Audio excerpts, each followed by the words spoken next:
Have you ever had one of those days where everything goes wrong because you followed the rules exactly right? Well, let me tell you about Captain Jack Morrison, a man who turned malicious compliance into an art form. Jack was your typical human cargo hauler captain, if by typical you mean the kind of person who once solved a fuel leak by convincing the ship's gravity plating that down was actually sideways. He ran a tight ship, the Star Mule, with a crew of 6 equally creative problem solvers.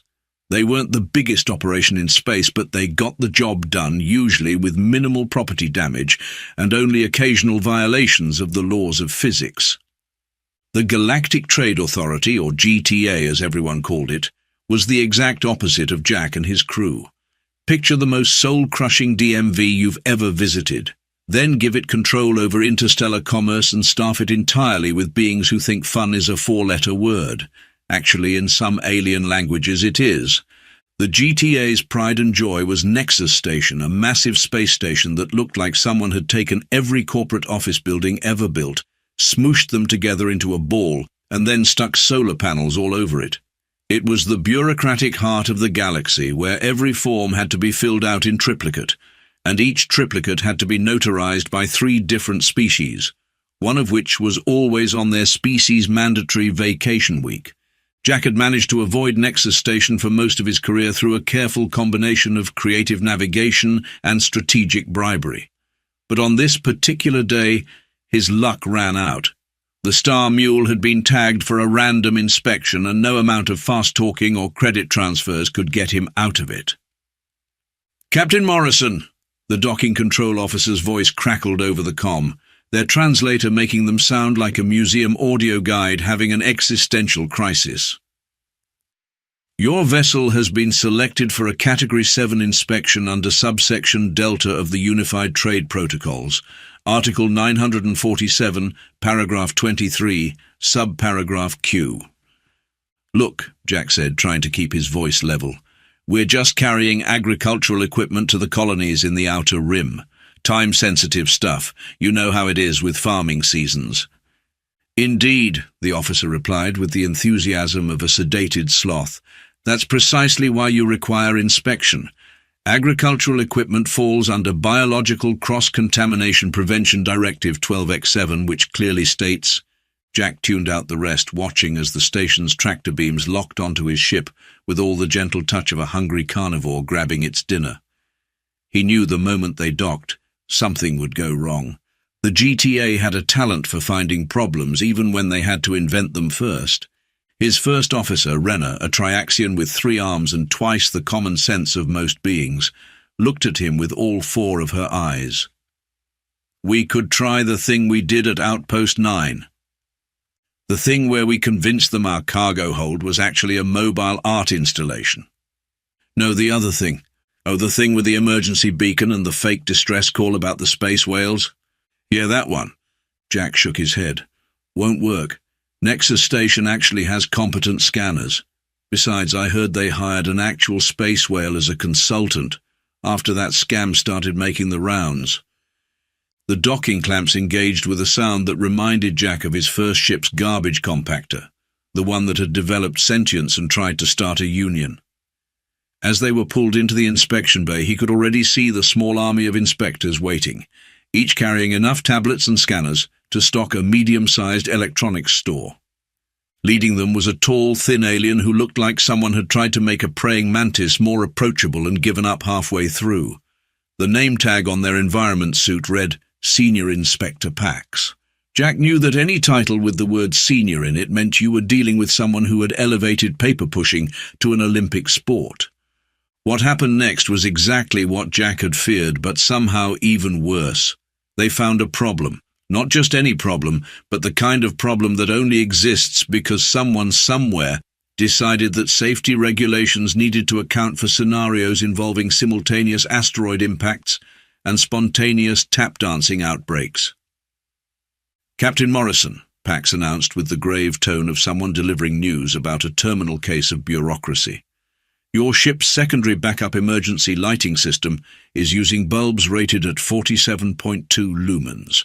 Section 89C4 clearly states that all secondary backup emergency lighting must be precisely 47.3 lumens. And that's how it started, 1/10 of a lumen. That's all it took for Jack's fairly decent day to turn into the kind of situation that would eventually lead to him accidentally on purpose causing the evacuation of the largest administrative station in the galaxy. But we'll get to that part. First, we need to talk about how Jack lost his crew, his ship, and most importantly, his patience with the wonderful world of galactic bureaucracy. Spoiler alert, it involves a lot of forms. So many forms, and it turns out that being 0.1 lumens under regulation was just the beginning of Jack's problems. After the lighting infraction, Senior Inspector Pax and their team discovered that the Star Mule's disaster preparedness manual didn't include protocols for simultaneous first contact with a silicon-based life form and an outbreak of spontaneous temporal hiccups. Yes, that's actually a requirement. Yes, someone actually got paid to write that regulation. Your crew will need to be processed separately, Pax announced, their mandibles clicking in what might have been satisfaction or possibly indigestion. Standard procedure for cases of critical safety violation level 2.7 or higher. It's a light bulb, Jack protested. One light bulb that's off by less than the width of a proton. The regulations exist for a reason, Captain Morrison. What if that 0.1 lumen difference prevented someone from seeing a warning label about not licking the fusion reactor? Why would anyone...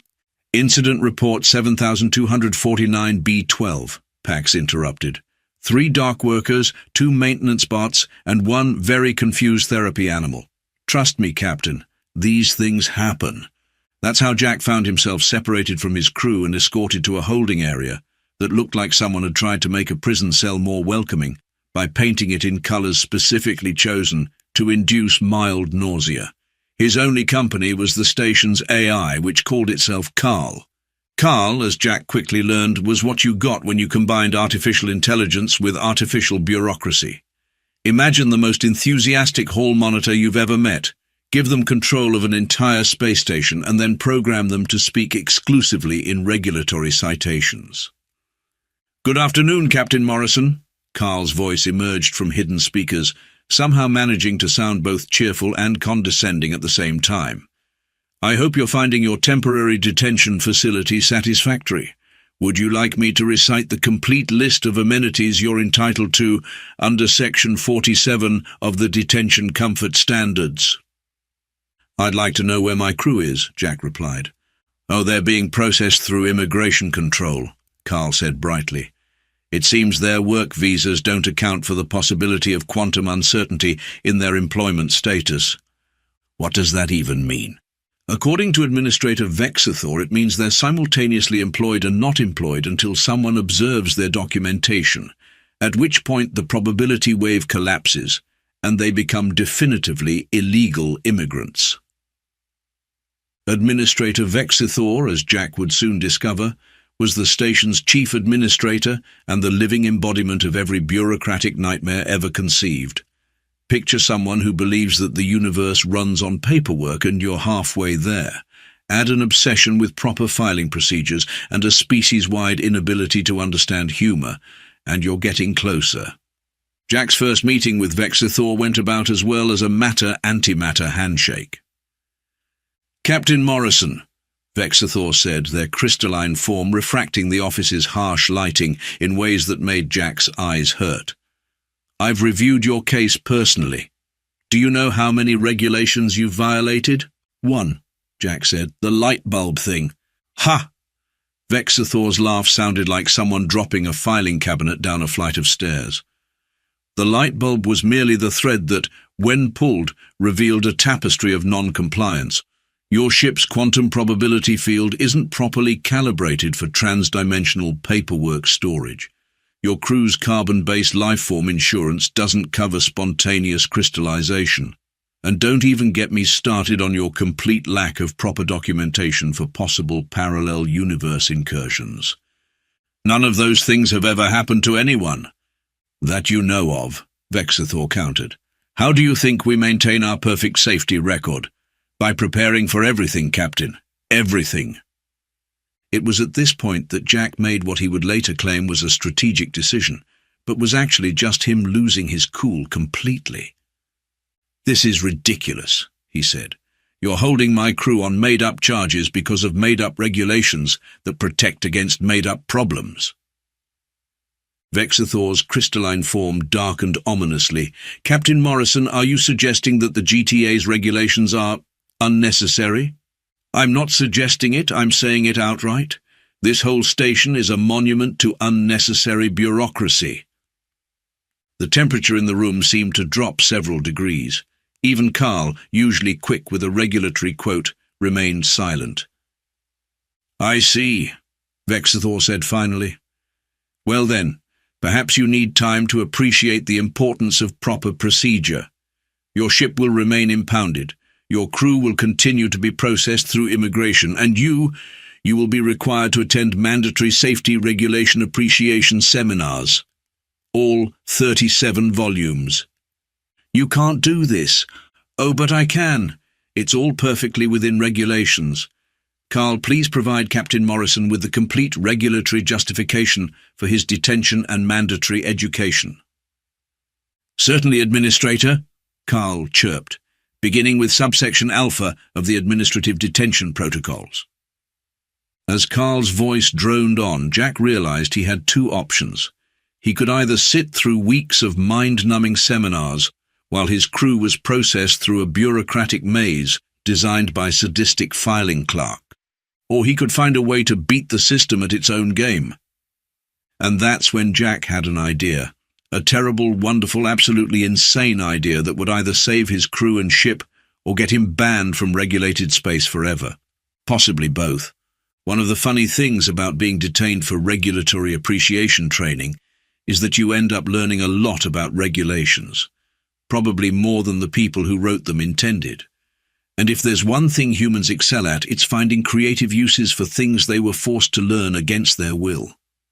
Jack's first breakthrough came during Volume 7 of the Safety Seminars, specifically the chapter on proper protocol for handling temporarily displaced office supplies. He wasn't actually reading it. He was trying to figure out if he could make a paper airplane out of the tablet screen, when something caught his eye. "Carl," Jack said, sitting up straighter in his detention chair, "what happens if multiple safety protocols conflict with each other?" "Oh, that's covered in Administrative Code 359X7, Carl replied cheerfully. "In cases of protocol conflicts, all involved protocols must be followed simultaneously, even if physically impossible." "Even if physically impossible," Jack repeated slowly, a grin spreading across his face. "Correct. Would you like me to cite some examples from the Great Filing Cabinet Crisis of 2847? "No need, but I would like to take a walk around the station. That's allowed under the exercise provisions of the Detention Comfort Standards, right?" "Indeed it is.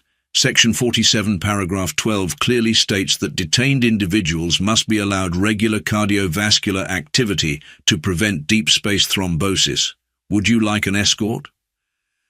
"Won't need one. After all, I'm sure the station's safety protocols will keep me out of any restricted areas."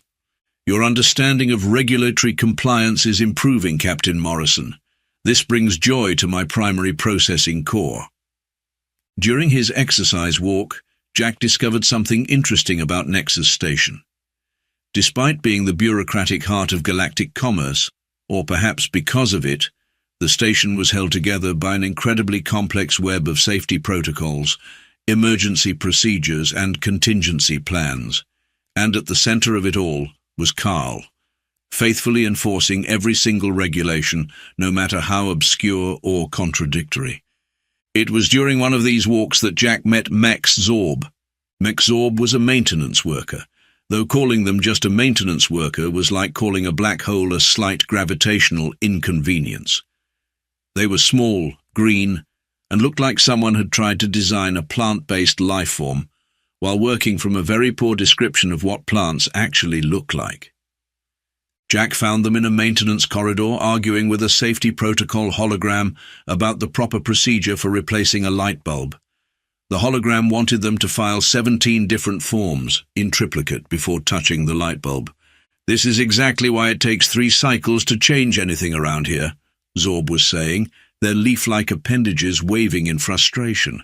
"By the time I get approval, the light bulb will have evolved sentience and filed for citizenship." Rough day? Jack asked. Zorb turned all 7 of their eye stalks toward him. You have no idea. Wait, you're that human captain everyone's talking about. The one who made Administrator Vexithor short-circuit during a meeting.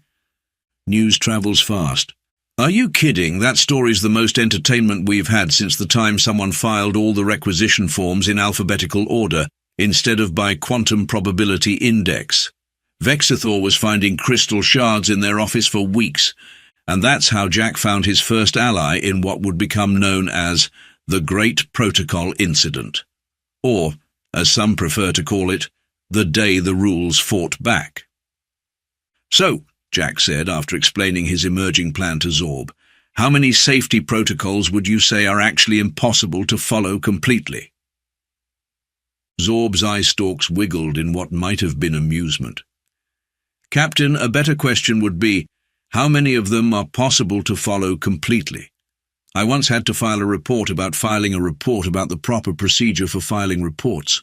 And what happens when these protocols conflict? Carl has to enforce all of them. Poor thing nearly had a meltdown last cycle when someone pointed out that the emergency evacuation protocol requires all doors to be both open and closed during a Class 3 emergency. Jack's grin widened. And what would happen if, hypothetically, someone were to trigger multiple conflicting protocols simultaneously, on purpose? Zorb's colour shifted from green to a slightly more intrigued shade of green.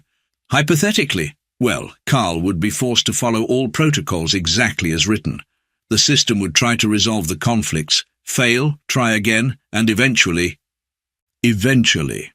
total systematic chaos, but you'd need intimate knowledge of the station's safety systems, access to multiple security levels, and the ability to trigger specific protocols in a precise sequence. What a coincidence, Jack said, pulling out his tablet full of mandatory safety regulations.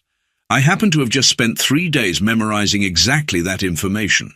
Want to help me cause some carefully regulated chaos? Zorb's eye stalks all focused on Jack with laser-like intensity. You know this is completely insane, right? The kind of insane that makes quantum physics look logical. Absolutely. And you know that if we get caught, we'll probably end up having to attend every safety seminar ever written. Probably. And you're still going to do it? Of course. All 7 of Zorb's eye stalks curved into what was unmistakably a smile. Well then, Captain, let me tell you about some particularly interesting protocols in the waste management section. Did you know we have specific procedures for dealing with time-traveling trash? And so, in a maintenance corridor lit by a light bulb that needed 17 forms to change, a human captain and a plant-like maintenance worker began planning what would become the greatest act of malicious compliance in galactic history. They just needed to get a few things wrong in exactly the right way. The thing about causing chaos in a place like Nexus Station is that you can't just break rules. That would be too obvious. No, you have to follow them. Follow them so perfectly, so completely, that the entire system breaks under the weight of its own regulations. Jack and Zorb's plan began at exactly 0900 station time, precisely when the morning shift change occurred. Because if you're going to create administrative chaos, you might as well do it with proper time management. Initiating Phase 1, Jack announced to Zorb through their secretly rigged maintenance comm. Operation By the Book is a go. Please tell me that's not what we're actually calling it, Zorb replied, their voice crackling with static and what might have been suppressed laughter. Would you prefer protocol pandemonium? Just start the plan? Phase 1 was simple. Jack submitted a maintenance request for a ceiling panel in Corridor 7B. A perfectly normal request, except that he cited Regulation 459J, which required all maintenance in that section to follow quarantine procedures due to its proximity to the xenobotanical sample storage. This meant Carl had to initiate containment protocols, which meant sealing off the area, which meant activating emergency lighting, which, according to the regulations Jack had so carefully memorized, had to be exactly 47.3 lumens. Warning, Carl announced throughout the station. Quarantine protocols initiated in Section 7B. All personnel, please note that this will require a full illumination safety check of all connected corridors. Hey, Carl, Jack called out innocently. Doesn't Regulation 892Y require all emergency lighting to be inspected for quantum fluctuations during any quarantine procedure? There was a pause. Jack could almost hear Carl's processors whirring. That is correct, Captain Morrison. Initiating quantum fluctuation scans of all emergency lighting systems. And doesn't Regulation 947M state that during quantum scans, all lighting must be simultaneously on and off to account for quantum superposition? Another pause, longer this time. That is also correct, but physically impossible. But regulations are regulations, right, Carl? Yes, attempting to comply. Throughout the station, lights began flickering as Carl tried to make them exist in two states at once. This triggered Regulation 334P, which required all flickering lights to be treated as a sign of possible dimensional instability. Warning, Carl announced, its voice now carrying a hint of strain. Potential dimensional instability detected, initiating containment procedures. Oh dear, Jack said, not even trying to hide his grin. Doesn't that mean you need to activate the transdimensional containment field? The one that, according to Regulation 556Q, must maintain a constant quantum state while simultaneously adapting to all possible quantum states? By now, Carl's voice had developed a distinct twitch. That is correct. Attempting to comply with all relevant protocols. Meanwhile, Zorb was in the maintenance tunnels, carefully not fixing things in exactly the right way.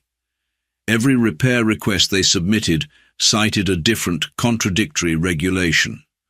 Every system they checked required a different, mutually exclusive safety protocol. The station's systems began to struggle under the weight of trying to comply with hundreds of contradictory regulations simultaneously. Doors would open and close at random as Carl tried to satisfy both emergency access and security lockdown procedures. The air recycling system started playing classical music because one regulation required audio warnings for air quality checks, while another prohibited any sounds during stealth protocol tests. Warning, Carl announced, its voice now oscillating between octaves. Multiple safety protocols in effect. All personnel please remain both calm and mildly anxious as per regulations 223A and 223B. Administrator Vexathor, naturally, was not pleased. They stormed out of their office, only to find that they couldn't actually storm anywhere because the corridor outside was simultaneously under lockdown and mandatory evacuation. What is the meaning of this, they demanded, their crystalline form vibrating with barely contained fury. Simply ensuring compliance with all safety protocols, Administrator, Jack replied innocently from the other end of the corridor. After all, we wouldn't want to violate any regulations, would we? Carl! Override these protocols immediately. Unable to comply, Administrator, Carl responded, its voice now somehow speaking in harmony with itself. Override protocols can only be activated in violation of safety protocols, but activating them would violate safety protocols, creating a recursive loop of protocol violations that must be prevented by the protocols that would be overridden, which would be a violation of— Stop! Vexathor shouted. Just stop everything! Unable to comply, stopping everything would violate Regulation 1A. Something must always be happening. It was around this time that the station's artificial gravity began to hiccup, as Carl tried to maintain it at both standard and emergency levels simultaneously. Crew members found themselves alternately floating and being gently pressed to the ceiling, which technically satisfied both requirements. The station's communication system, attempting to broadcast both emergency and all-clear messages at the same time, had resorted to playing them backward and forward simultaneously, creating what sounded like a bureaucratic dubstep remix. And through it all, Jack just kept pointing out more regulations that needed to be followed, more protocols that had to be enforced, more procedures that had to be completed in exactly the wrong order to create exactly the right kind of chaos. You know, Zorb commented through their comm, I don't think this is quite what the GTA had in mind when they wrote these regulations. Oh, I don't know, Jack replied, watching as a group of administrators drifted past, trying to hold onto their tablets while the gravity cycled through its existential crisis. I think we're giving these regulations exactly the attention they deserve. And that's when the real fun began, because Carl, in its desperate attempt to follow every regulation perfectly, had just discovered the mother of all protocol conflicts: the emergency response recursion clause. The station would never be the same after that, but then again, that was kind of the point. The emergency response recursion clause, or ERRC as it's known to those who survive it, is buried deep in the station's safety protocols. It states that in the event of multiple simultaneous emergencies, each emergency must be treated as a separate priority, one incident. This means that every emergency response must take precedence over every other emergency response. If you think that sounds impossible, you're right. That's exactly what Jack was counting on. "Carl," Jack called out, watching as the station's systems tried to cope with the growing cascade of conflicts. "I couldn't help but notice that we currently have 17 different Priority 1 emergencies in progress." Carl's voice had developed a sort of harmonic resonance, as if multiple versions of itself were trying to speak at once. "Correct, Captain Morrison. And according to Regulation 779C, each must be addressed with full emergency protocols. But wouldn't addressing any one emergency violate the protocols for addressing the others?" There was a pause, followed by what sounded like the digital equivalent of a nervous breakdown. That is correct, but processing error. Attempting to recalculate priority hierarchy. The station's systems, already struggling with contradictory protocols, began to spiral into what can only be described as a regulatory fever dream. The air filtration system started producing perfectly regulation-compliant air that was simultaneously suitable for every known species in the galaxy. This resulted in a sort of rainbow fog that smelled like bureaucracy and confusion. The internal transport pods, trying to follow both evacuation and lockdown protocols, began running their routes in Klein bottle patterns, occasionally arriving at their destinations before they departed. Several administrators reported being simultaneously at their desks and in line at the commissary, leading to some very complicated lunch breaks. And then there were the maintenance bots. Oh, the maintenance bots. Jack," Zorb's voice crackled over the comm. "You might want to see this. The maintenance bots have started organizing." In Maintenance Sector 7, a group of cleaning robots had formed what appeared to be a conga line, each one simultaneously following and violating different sections of the robot behavior protocols. They were led by a particularly enthusiastic floor polisher that had somehow elected itself shop steward. Meanwhile, Administrator Vexathor was having what could generously be called a bad day.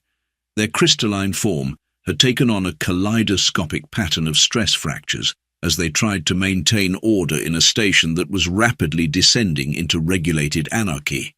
"This is impossible!" they shouted, their voice echoing through corridors that were somehow both pressurized and depressurized. "Carl, initiate Emergency Protocol 0. Unable to comply, Carl responded, its voice now accompanied by what sounded suspiciously like elevator music. Emergency Protocol 0 can only be initiated in the absence of all other emergency protocols, but determining the absence of emergency protocols would require implementing emergency detection protocols, which would then constitute an emergency, thereby preventing the initiation of Emergency Protocol 0. "What does that even mean?" I don't know," Carl wailed, dropping all pretense of artificial composure. "I'm currently trying to maintain 37 different quantum states, while simultaneously processing paperwork that exists in a superposition of being both filed and unfiled. Do you have any idea how many stamps that requires?" It was around this time that Jack's crew, who had been stuck in immigration processing, were accidentally released. The immigration computer, trying to comply with both detention and freedom of movement protocols, had simply thrown up its digital hands and marked everyone as Schrodinger's citizens. "Captain!" Renner called out as she and the rest of the crew made their way through the chaos. "What did you do?" "Me?" Jack replied innocently. "I'm just following regulations, all of them, exactly as written. Speaking of which, Carl, Doesn't Regulation 999Z require all released detainees to be immediately reprocessed through immigration? Correct, Carl responded, its voice now accompanied by what sounded like a jazz quartet. But wouldn't that conflict with Regulation 998Y, which states that no previously processed individuals can be reprocessed without first being unprocessed? But unprocessing isn't a thing. Actually, Zorb chimed in, clearly enjoying this far too much. According to Appendix Q of the Administrative Recursion Guidelines, anything that isn't specifically defined as impossible must be treated as mandatory if its absence would result in a protocol violation. That was the moment Carl finally snapped. The station's main computer core began playing what sounded like a medley of every warning klaxon ever recorded, arranged into a sort of regulatory symphony. Emergency lighting strobed in patterns that somehow spelled out help in 17 different alien alphabets. And in the middle of it all stood Jack, grinning like someone who had just won a game of multi-dimensional chess against a computer by convincing it that both players had to win simultaneously. "You know," he said to no one in particular, "I don't think the GTA's regulations fully account for human nature." That's when the station-wide evacuation began. Not because of any actual danger, but because it was the only way Carl could satisfy all the safety protocols at once. After all, you can't violate safety regulations if there's no one there to be safe. And as thousands of bureaucrats were shepherded onto evacuation ships by maintenance bots performing an interpretive dance of the emergency response protocols, Jack couldn't help but feel a sense of satisfaction. Sometimes the best way to fight the system is to follow its rules. Every single one of them. All at once. 3 days after what officially became known as Administrative Incident 47B and unofficially as the Great Protocol Meltdown, Nexus Station was finally back to normal. Well, as normal as it could be after experiencing what several experts described as a bureaucratic singularity. Jack stood in Administrator Vexathor's office, which still showed signs of the recent chaos. Several filing cabinets appeared to exist in quantum superposition, and there was a maintenance bot in the corner that wouldn't stop humming show tunes. "Captain Morrison," Vexathor said, their crystalline form noticeably duller than before. "Do you have any idea how much paperwork your little demonstration has created?" "I could help you file it," Jack offered. "I've memorized all the regulations after all." "That won't be necessary," Vexathor replied quickly, perhaps too quickly. "The GTA has revised certain protocols in light of recent events." "Oh, it has been decided that some regulations may have been overly specific and possibly contradictory, and perhaps in some very rare cases completely insane." "I'm shocked," Jack said, not looking shocked at all. "Furthermore," Vexathor continued, their voice carrying the weight of someone who had lost an argument with both reality and their superiors, "the GTA has implemented a new regulation. Section 1, Paragraph 1 of the newly revised code now states, in the event that multiple regulations conflict, common sense shall prevail." Fascinating. And who defines common sense? According to the subparagraph, anyone but humans. Vexathor's crystalline form flickered with what might have been amusement. "Apparently, we've decided your species has an unusually creative interpretation of regulatory compliance." "I'll take that as a compliment. It wasn't intended as one. Now about your ship and crew." "Yes? All charges have been dropped. Your light bulb has been approved for use under the new Close Enough clause, and your crew's immigration status has been officially classified as Don't Ask, Don't Tell, Don't File in Triplicate." "Wonderful," Jack said, standing up. "Then if there's nothing else—" "Just one thing," Vexathor said. "Off the record, how did you know it would work? How did you know that following every regulation perfectly would cause such chaos?" Jack smiled. "Administrator, has anyone ever told you about human malicious compliance? It's an art form that goes back centuries. When someone creates a system of rules so complex it stops making sense, sometimes the best way to break it is to follow it perfectly." As Jack left the office, he could have sworn he heard Vexathor mutter something that sounded suspiciously like brilliant bastard in their native crystalline language. Carl, meanwhile, had emerged from the incident with what the technical staff called enhanced regulatory interpretation capabilities, and what everyone else called a sense of humour.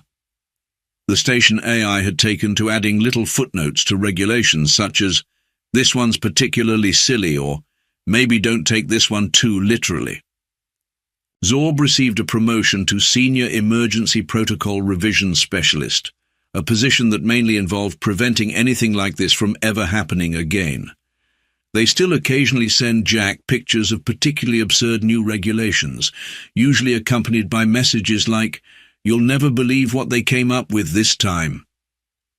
As for Jack and his crew, they were back in space, hauling cargo and occasionally bending physics in creative ways. The Star Mule's secondary backup emergency lighting still puts out exactly 47.2 lumens, and if anyone from the GTA notices, they very carefully don't mention it. Some say that deep in the databases of Nexus Station there's still a piece of code running an infinite loop of protocol conflicts, trying to figure out how to simultaneously enforce every regulation ever written.